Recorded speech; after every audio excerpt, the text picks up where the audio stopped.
we will follow. Hello and welcome to Trinity Talk Live, water cooler conversation from a Christian perspective. I am Ken Coughlin, and I would like to welcome you to our Season 1 finale. We've gotten really ambitious this week since it is our finale, and we have brought in the biggest guest list ever, I tell you. Does that feel, you feel honored? I do feel honored. Yeah, this is we've been on the air, but believe it or not, for almost 1 year now. The first week of June will be our premiere of Season 2, which I'll talk about in a little bit. But first, since I mentioned the fact that we have this huge list of guests here for today, before we go any further, we're going to go ahead and let them all introduce themselves, okay? Most of them have been on the show before, with one exception. So we'll point that out just to embarrass them when we get there. But go ahead. Who's this seated right here to my right? My name is Nikki Brown. I am a graduating senior from Eastern University outside of Philadelphia, and I enjoy theater and costume making in my free time. I'm Susie Marie Smock. I go to UMBC in Catonsville, and I am a theater studies major with a focus in costuming. So basically, you're the same person. They just go to two different schools. Is that what you're saying? Essentially. Okay. So before we get on to our next introduction, I do have something I got to say over here. I'll tell people who you are. This is Jesse Hinman. Now, Jesse was on our show with a couple of these other folks about the Can Christians Have Fun, like last fall, I think it was, wasn't it? Yeah. And at the time, Jesse, I made a joke with you. And I said, at the time your mom had been on the show, because you mentioned that people probably know my mom, and I said, oh yeah, she's been on the show a lot. And I said, we have a habit on the show of running through, getting entire families to be on. And at the time your dad hadn't been on yet, but he's now been on twice.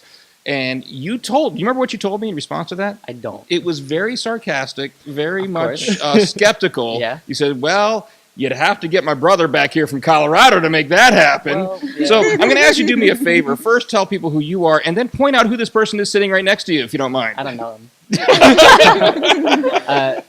So I'm Jesse, as he explained, obviously. And I am an animation major also at UMBC. I have an interest in game design, so I'm looking to go into game animation in my future.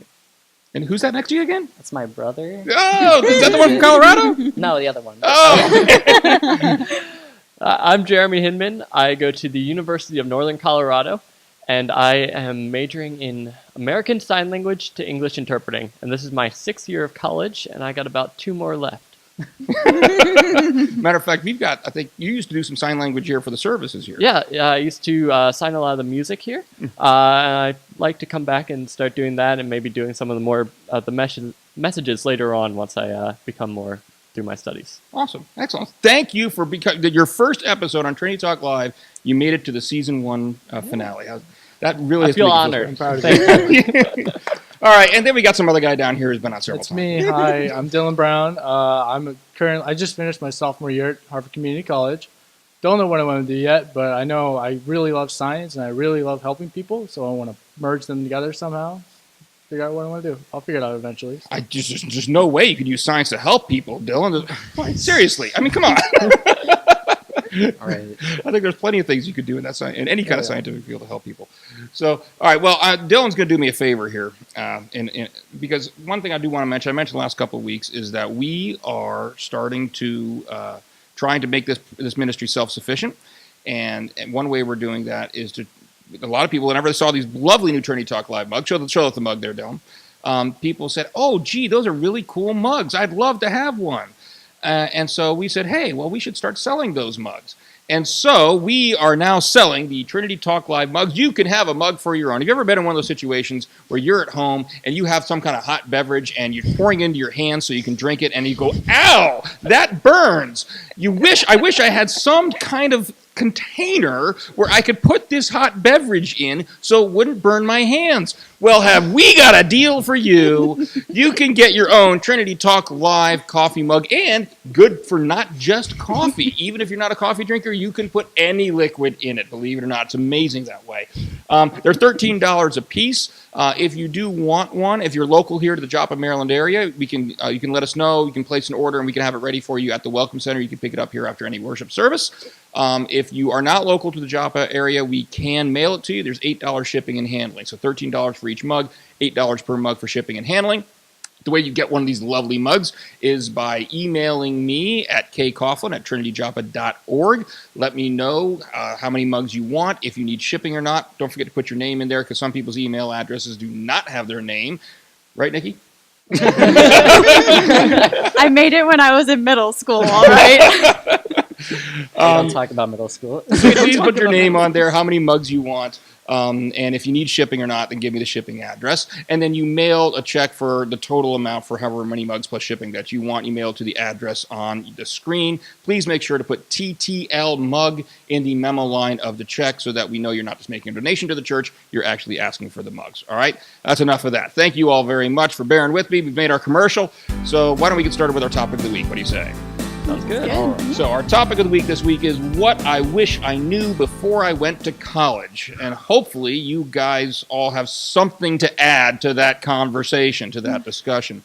So I was reading something this week that said that a lot of people who, when they're in high school, that part and parcel of the high school experience is the feeling that you know everything and that you're as smart as your parents. You don't need any advice. You know, I'm sure you've all been there, right? But at that age, you're kind of becoming you're crossing over from being reliant upon your parents and your guardians and those figures to becoming your own person. And part and parcel of that sometimes is this belief that you've got it all under control and you know everything. And then lots of times you go to college and realize you don't. And so this is the season of graduations. Graduations are right around the corner for a lot of people. There's a lot of folks out there, their parents that have kids going through this, or kids themselves that might be watching the show. I say kids to me, but a lot of them are probably 18, so I probably shouldn't say that. But they're about to get ready to graduate, and many of them are going to be going on to college. And what I do like about this panel is, and just so you know, you were all chosen very deliberately, all right? And it wasn't just because, hey, let's find any old random college students. We have a mix and match of different college experiences on this panel between people that are traveling all the way. And we're in Maryland, and you're going to Colorado, all right? And then we've got people that are local, different types of majors and in concentration. So some Christian schools, some not Christian schools. And so we kind of wanted to get the wide gamut of collegiate experiences up here. So you all have something unique to offer. Isn't that neat? Very cool. Yeah, you don't sound very convincing. Try that again. Isn't that neat? So cool. All right, very good. So I'd like to start out today just by opening it up to the panel. Let's start with whatever you've got to pick one piece of advice. If you only had this, is the only chance you're going to get to talk in this entire show. You get one piece of advice you get to give to people before they go off to college. What will it be? Who's going to speak first? Go. Well, I'm going to steal the spotlight right here. So the one big thing that I think everyone should do is get involved. So you got to find a group, you got to find friends. A lot of times you get out of high school and all of a sudden everyone goes in a different direction. No one picks the same college, no one goes to the same area. A lot of times people spread across the country. And unfortunately, as it is, a lot of times you don't talk to them that often anymore. Your friend groups may split up. Sometimes, like me, I went to a technical high school and a lot of my friends went straight into the workforce. So a lot of us stayed close, but a lot of the other high schools, they prepare you for college. And a lot of people would all go in different directions. So what you have to do when you first get into college is find a new community for yourself. Find your own identity. Kind of don't try to be like that popular person or whatever you thought was cool in high school. Be what you want to be. Because once you get into college, you're going to see that everyone has a different identity. Everyone has a different role, thing like that. So when I go into college, the first thing I found when I went to the University of Northern Colorado was their Taekwondo club. I've been doing that since I was a little kid, and when going into that community, I found people that liked the same things I did right away, and I found a group of friends that I now have had for a year and a half, and I really enjoy hanging out with them. They all have similar interests. So I really encourage people going into the college environment to get involved, find a community, find a group, something that you enjoy. Yeah, and I'd say along a similar line to that is that the first people that you meet are not necessarily going to be your friends, and they're not necessarily going to be people that you enjoy hanging out with. A lot of college is finding who you want to hang out with and what morals you want the people you hang out with to have. Like you as a collegiate student, like in high school, you're basically forced with the same people day in and day out. But in college, you pick who you hang out with. You pick who you go to lunch with. You pick who you go to classes with, who you walk to classes with, who you spend a lot of time with. So Finding those people who aren't going to ruin your college success, who aren't going to detract from your studies or from what you want to do in your life, and doing exactly the things that you want to do all the time is like really important. I think it's really important to kind of buckle down when it comes to self-determination and self-discipline. Kind of going along with, like Jeremy was talking about, finding your sense of identity. If you don't have some kind of self-discipline, the freedoms that college offer, while they're great, they will end you. Nothing humbles you faster than your freshman year of college. And if you don't have self-discipline, you're not going to turn in your homework. You're not going to go to bed on time, which is very important. Don't stay up all night. Yeah. Just don't do it. Just because you can do something doesn't mean you should. Yeah, my Just- freshman sleep yeah. schedule was awful. Just because you have a PlayStation in your room doesn't mean you have to stay up till 2 a.m. playing it every night. Make sure you eat your vegetables, which sounds like such a mom thing to say. But when flu season hits at college, it hits hard. So college is when you become your parents. Is that what you're saying?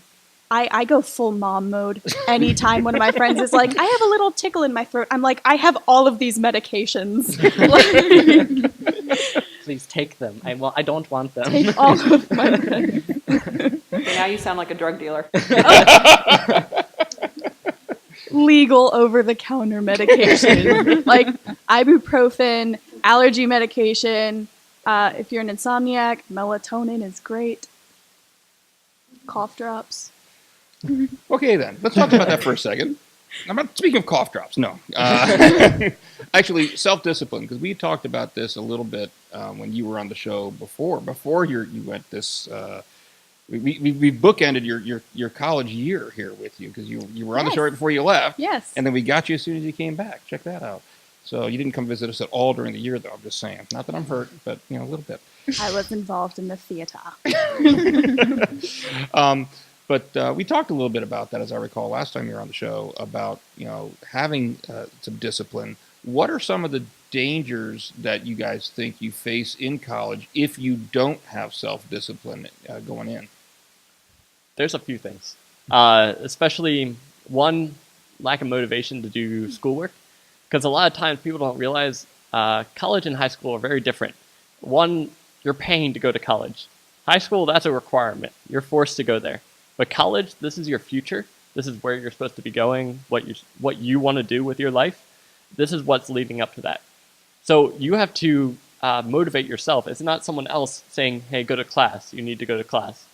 It's you motivating yourself. So that self-discipline requires you to go to that school, go to do all your homework, study for exams, everything like that. You need to have that self-motivation, have planning, time management. Time management is a huge one that a lot of people fail to grasp how much it really is important. Time management is something that over my 6 years of college has haunted me. But I really try. I know this last year I kind of did the opposite of, rather than having the lack of motivation, I thought I was going to be able to do so much, and I ended up overloading myself. So I started up my own business last year. I coached Taekwondo 4 nights a week while working at my own school 7 days a week, while going to Fort Collins to train with someone else a few days a week, and while taking 15 credits of college classes. It was a lot. I did not time manage effectively, and therefore certain things suffered in my life. So you have to figure out what's important to you and dedicate the time and your resources to that. And speaking of that, there are people that will help you with your time management, like advisors, but most of it is in your own hands. It's not like high school where they drag you along, make your own classes for you, yell at you if you skip classes. If you skip a class in high school, they're like, and in college, you're just like, whatever, just don't miss another one. Mm-hmm. Unless you go to your teacher, they won't send you your homework or tell you the repercussions. Until they'll never mention it. You'll never hear that you missed class. Oh, but they'll dock the points for it. Yeah, that's the main thing. You never get the verbal, like, hey, you missed class. It's just like the professor's like, you just weren't there, so why should I bother? It's not the professor's job to make you come to class. They just teach the class at that time. I'm sure that if a professor came in and there was 0 people there, they'd just come up, present their lecture to 0 people in like an empty auditorium and then just leave. because they don't care. It's not their job. They're no longer. It's not their job to make you an adult. You're supposed to be behaving like an adult when you get there. Exactly. So, Dylan, are you still a personal trainer? I have my license. I was thinking about getting a job in it, but I haven't done that in a little bit. I was just curious if there's any if anything that you do as a personal trainer has to do with helping people along with self-discipline and learning self-discipline. Well, nobody wants to go to the gym, so getting people in the gym is the hardest part. So back when I did that, people were always like, "Oh, I don't want to work out," and be like, "All right, come on, let's go." Once you get them started, it's easy, but getting started is the hardest part. Is it similar in college? Yes, getting started. The beginning of the year is always going to be the hardest part. Going to classes is always going to be the hardest part. Once you get to class, it's easy. But before you go to class, you're like, do I really have to go today? Are they teaching anything important? Or like, can I catch up if I miss a class so I can just have some alone time? Yeah, my professor brought up a good point this year, and he said that sometimes, like even in work, you have to just trick yourself into starting, which is you just do it one step at a time. You don't say you're going to work. Like I work in a lot of applications, like in Adobe Suite and whatever. And the way to start is just to open the program. You don't have to work. You just open the program, and then once you open the program, then you open up the file you have to work on, and you just keep doing small steps that aren't actual work to get yourself motivated to actually start.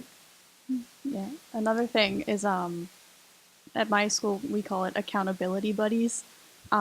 So for example, either within your major or even if like within each class that you have, like if you're not feeling motivated, like find a friend in that class. Like, God bless my girl Sam. Hi. She was my accountability buddy for most of my senior psych courses, especially senior thesis. But just have someone who, if you're like, I'm really not feeling it today, they can be like, okay, I'll walk over with you. We can go get coffee afterwards. Even if you have to like reward yourself for doing it, it's just important that you get there. Oh, another thing I would say definitely is to know your limits. Because a lot of people push you to finish college in 4 years, but for a lot of people, you see them, that is too much. So it is okay if you take that extra semester or that extra year. Like, you shouldn't feel that pressure to finish it in that time frame, because that's 5 classes a semester, and that is a lot of work. I'm glad you mentioned that, because something else I want to say, so we don't have a bunch of negative comments on here, as if we're saying that college is the only, everybody has to go to college. But that's not the purpose of this episode is for people who are choosing this path to try to give them some advice. But people that know me well know that I am also a very big advocate. I'm a big Mike Rowe fan. And if that's what you want to do, it's like if the path you want to take is a 4-year college or 5-year or 6-year college, then go for it. That's great. And I think hopefully, and that's kind of who we're primarily speaking here today. But there are a lot of other career paths, trade school careers, things like that don't necessarily require that kind of degree. And I think that if that's, I do think that we as a society need to kind of get the stigma off of those, because there's a negative stigma to that. And as a result, it's like you can make good money in a lot of those careers, especially because there aren't as many people going into them. And so there's a higher demand for them. So I don't want people to watch this episode thinking that we're trying to say college is the only path to go. No, I'm all for trade schools if that's where you want to go and do some good reflection on it. But if you do want to go to college, that's kind of what we're trying to give advice for here. My wife looks like she wants to say something. I just want to point out that some of those trade schools are the same thing. They're still going to have classes that they're going to have to take. Some of them are going to go away to them, or they're going to stay home. I have technically he's a cousin, but he's the son of a cousin who went away to California to get to a trade school there. And now he lives back in Annapolis and works here in Baltimore and plies his trade. So,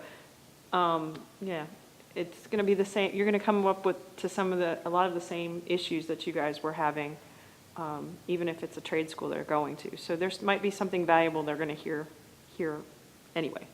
Yeah. What comes to mind is I have a very good friend who didn't take a 4-year college path. He actually got an apprenticeship with a blacksmith in his nearby area, and he is thriving right now. Like, there's so much stigma around not going to school, but if you can find a niche, you can do it incredibly well. And like, he's doing what he loves. He makes suits of armor for movies. Like, what's not cool about that? Like, you don't need like a fancy little folder with a piece of paper in it to have an Makes you awesome job better. and live a fulfilling life. I don't want to put anyone down, but college is really hard. Like there are times where it's draining. So if you know what you want to do and you have an easy way to do it without doing college, I say go for it. Because college isn't for everyone. Not everyone's going to go and be like, oh, I got this. Some people are going to go and be like, what the heck is going on? Yeah. This is not for me. Yeah, book learning is definitely not for everyone. A lot of college is learning how to be flexible and adapt to stuff. Like when you come into your freshman year of college, it's not gonna be what you expect every time. Even according to like this advice, it's always gonna be different for each person. So like a lot of college is figuring out how to learn and do stuff for yourself. And like, oh, I have this problem. No one's going to help you with it. Fix it yourself. And that's a tough thing for a lot of people to swallow, especially if they had like a really like sheltered high school experience, like especially if their teachers were like really nice to them and they had like extra time for stuff or whatever. A lot of college is like a harsh reality check for people. So I think there's two important points here. Point number one is don't go to college just because everybody else is doing it. You know, you need to have somebody here that said at the beginning that everybody's their own individual or whatever. I think it was you, wasn't it, Jeremy?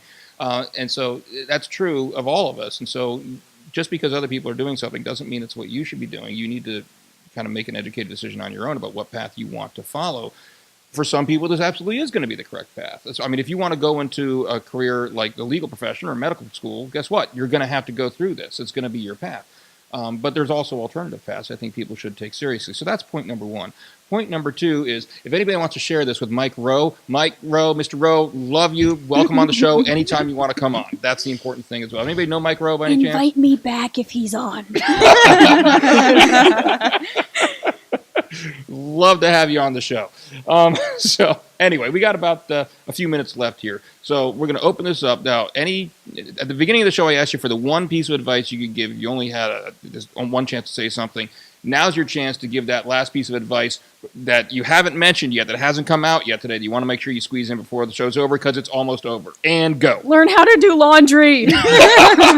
Please don't think you can get through college, even if you're not far from home. Do not think you can get through 4 years of college or however many years it takes you without doing a load of laundry. You will need to.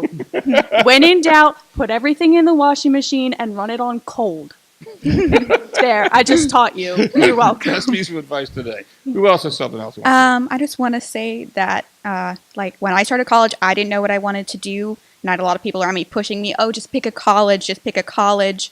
That is not a good idea to just go and pick a college if you're not settled on what major you want to do. I'm very glad I waited and I went to a school with a good theater program rather than just picking the first one that, like, accepted me. So if, like, you know you want to go to college, but you're not 100% on what you want your major to be, just wait until you know and then apply to a good school that has a good program. It's okay to go to a community college, too. Mm-hmm, Everyone's like, oh, you have to go to a big 4-year university. Well, I went to Towson for a year.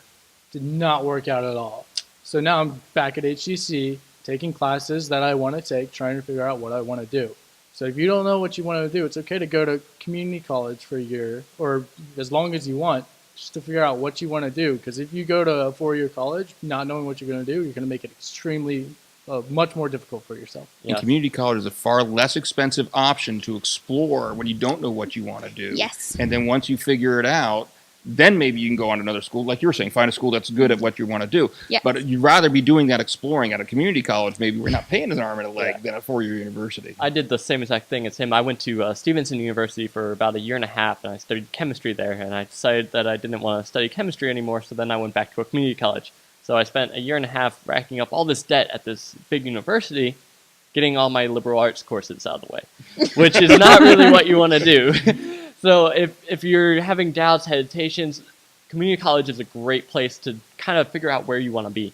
And then from there, I suggest going into that big university, focusing on whatever you want to do. Or if you think that maybe that isn't your idea, want to go to a trade school, whatever, it can always transfer into that as well.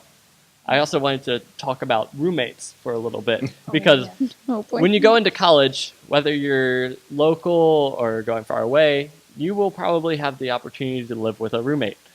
And a lot of times, college freshmen don't have the opportunity to choose who they want to live with. So you're kind of thrown into a pool where they give you a like little identity or personality quiz. Which is horrible, by the way. Yeah, they don't It actually doesn't ever work. They put you with the person who's on the opposite end of the spectrum as your personality quiz. I think that's how they do it. So they give this little personality quiz, and then they assign you a random roommate, and so you're stuck with this other person for another whole year, and you have to figure out how to live with them in the same environment, and maybe one person, maybe 3, 4, or 5 people, depending on the living situation of the college. But what I wanted to talk about is sometimes roommates can be great. Sometimes they can become your best friends for life. I just got invited to a wedding of one of my first college roommates.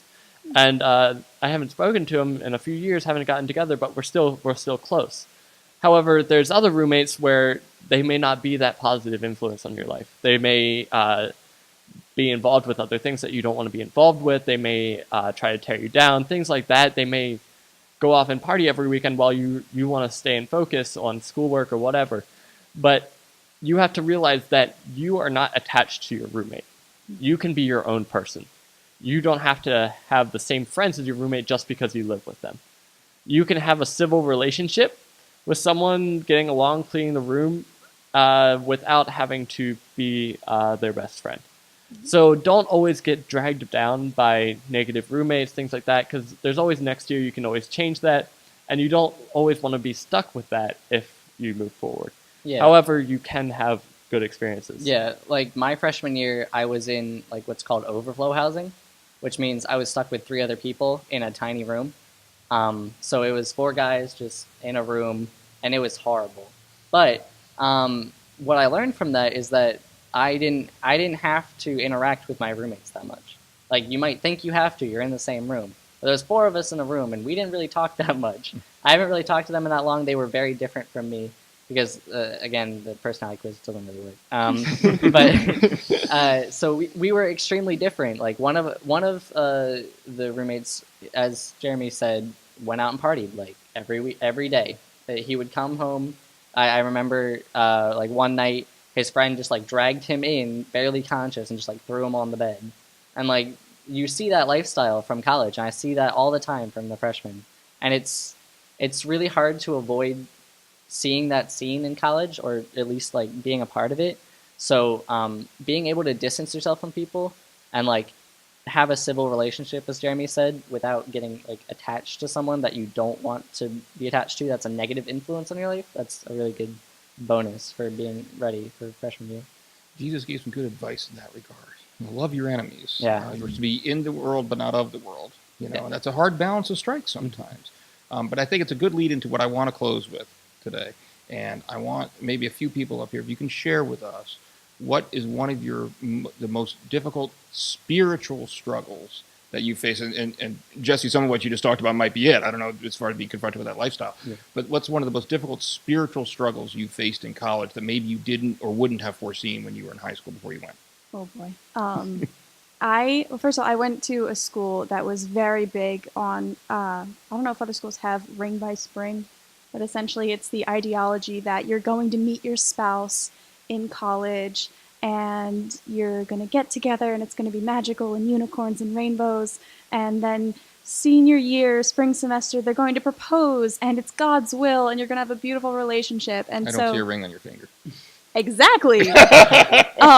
And so I had this anxiety of like, oh my gosh, like pretty much for a while, every guy that I talked to, I was like, is he the one? Chances are he's not. But there's a lot of pressure to like settle down as you're, being forced to grow up in college.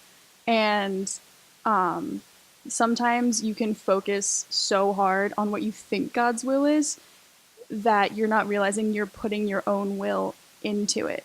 And it's so strange because there was a point where I had been dating this guy in college and we broke up, and not even a week after I finally said, you know what, God, it's in your hands. I'm done trying it my way. Like, not even a week later, he sent a guy down, my residence hall and we hit it off really well. And so yeah, That's my little tidbit, is don't force your way into God's way. That's some really good advice. Who's going to try to top it? Go. So, for my advice for spirituality in college is that it's incredibly difficult. I know that you go to a Christian college, so I'm sure it's a little. It was still difficult. I know. yeah. I'm sure it's a little easier, but I can promise you, going to a Christian middle school, it's not much easier than other places. And college in general is when everyone decides that they have found the right way, and they will tell it to you, and they will yell at you for not believing their way. So a lot of people in college are very, very, very opinionated, and they will try to convince you with whatever method they think is effective to your way. And as it turns out, we are outnumbered in college. Like, Christians are not the majority, even close, in college. So having friends that will keep you on track, and having a close friend group that you can trust and can back up on the morals of, to help you in the times when you feel like everyone says that I'm wrong, that can be a really strong backbone for you. I was watching a lecture by Scott Klusendorf. He's an apologist. He's a friend of a friend, I guess you could say. We had an apologist acquaintance of mine, Clinton Wilcox, was on the show back in January. He works with Scott Klusendorf. And he was making the point. He was actually I think he was speaking to a bunch of high school students, and a lot of them were homeschooled and things like that. And he asked them about Omaha Beach. And he said one of the things that happened at Omaha Beach was the soldiers were told that they were going to be dropped off in like knee-deep water. And in reality, they had these big packs on. They had their weapons, and the water they got dropped off on was, I don't remember exactly how deep, about 20 feet deep or something like that. They couldn't even touch. And so a lot of them had to get rid of their packs and drop their weapons and everything just to keep from drowning. And then, of course, they get to the shore, and now here they are without their gear, without their weapons, being shot at multiple locations or multiple directions. And he made used that as an analogy to say that those of you that are, especially that are still homeschooled, and maybe when you're younger and you're being protected, so you don't know what you're in for when you get out into the world. Would you rather be on that beach with your gear and your weapon or without? And so I don't know, to a certain extent, I want to try to prepare people for exactly that reality, at least knowing that it's coming. And I think, hey, I'm a Christian apologist, so there's things that's topic for another day, obviously, but one of my missions is to try to help prepare people for that as much as possible when they get out there. Dylan, you look like you want to say something. Well, On the spot. Either that or you're just really interested in what I was saying. I was. Well, one thing I do is I try to carry my Bible around wherever I go. So if I'm lost, I just read my Bible or something. And when you pull out your Bible in the middle of a bunch of college kids, you get some looks. A lot of looks. Yeah, people are like, "Who are you? What are you doing?" And I'm just like, it's hard getting those looks because you want to fit in, but it's hard to fit in sometimes. So you gotta be able to find a way to be strong, find friends that will encourage you to read your Bible or do whatever, join a small group, and just try to block out the haters. Put your sunglasses on, block out the haters. Yeah. One of the biggest struggles for me going out to Colorado, it's a very liberal state, and my campus is, like he was saying, that everyone has their own opinion, and they will tell it to you. So me trying to find a church is probably one of the most difficult things that I've had trying to do while I was in college, because growing up, I've always had Trinity.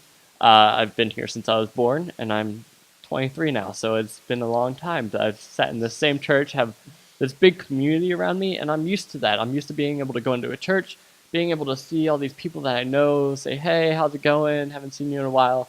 And I love that community aspect. But going into a new church, I don't have that community. So it's hard for me to find a new church and try and get that new community. So especially when I don't have that Christian friend group as I would like to have.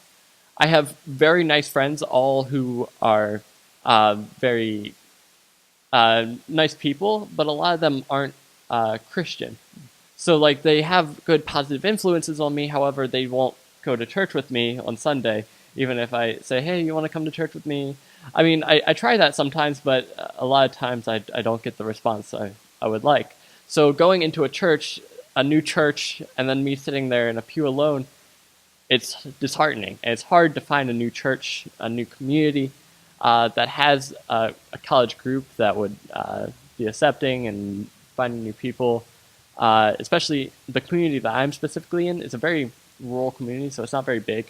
So there isn't too many churches, and like I said, very liberal. So like one churches I went to, I'll give you a little, I went on Easter because I wanted to find a church at least to go to on Easter. I went there, and then they preached about evolution. On Easter. On Easter. So needless to say, I didn't go back to the that message you were hoping to hear. No, it wasn't. So it's been a struggle, but I encourage everyone to find a church, because going to church, it's kind of, I feel like it's one of the most important things as a Christian to go to, just to kind of keep your faith going, keep it renewed, keep yourself enlightened by that worship environment. Because even though we can live our life in Christ, in God, living it every day like we should be, getting that vibe of being able to worship, being able to praise Him, surrounded by other fellow Christians, that's something you don't get when I'm out in the college place. Yes, I can live my life, I can be a good person, but it's not the same. You need to have your batteries recharged, Mm-hmm. so you can go back out into the world. Yeah, absolutely. And I think your words are very wise, not just to students, but I think they are convicting of many churches. That's my 2 cents. Again, that's a show for another day. So, all right. Well, I think we are already over, but that's great because this was a great topic. And then you know what? I didn't think we'd get, with 5 guests, we'd be able to get under 30 minutes anyway, so that was fantastic. But thank you all very much for joining us. I do want to real quick mention that I mentioned at the top of the episode that our next episode is going to be our Season 2 premiere. There is no episode next week, but the following week on Tuesday, June 5th, we're kicking off our next season with a very special behind-the-scenes episode. We're going to be looking back over the past year to see how far we've come. Who knows? Maybe you'll see some of these faces on next week's or next episode as well. 2 weeks, not next week, because maybe I'll choose to use some of their footage. We'll see. And also, we've shot some behind-the-scenes footage of some of our episodes this spring, so you can kind of get an idea of everything that goes into making one of these episodes. It's a lot more than you'd think. Jess, you'll back me up on this, right? There's a lot more that goes into these things. It's not just showing up for 30 minutes and shooting the episode and ta-da, we're done. No, there's a lot more into it. So we're going to give you a little insight into that. It's going to be a real fun episode, so make sure you join us again in 2 weeks.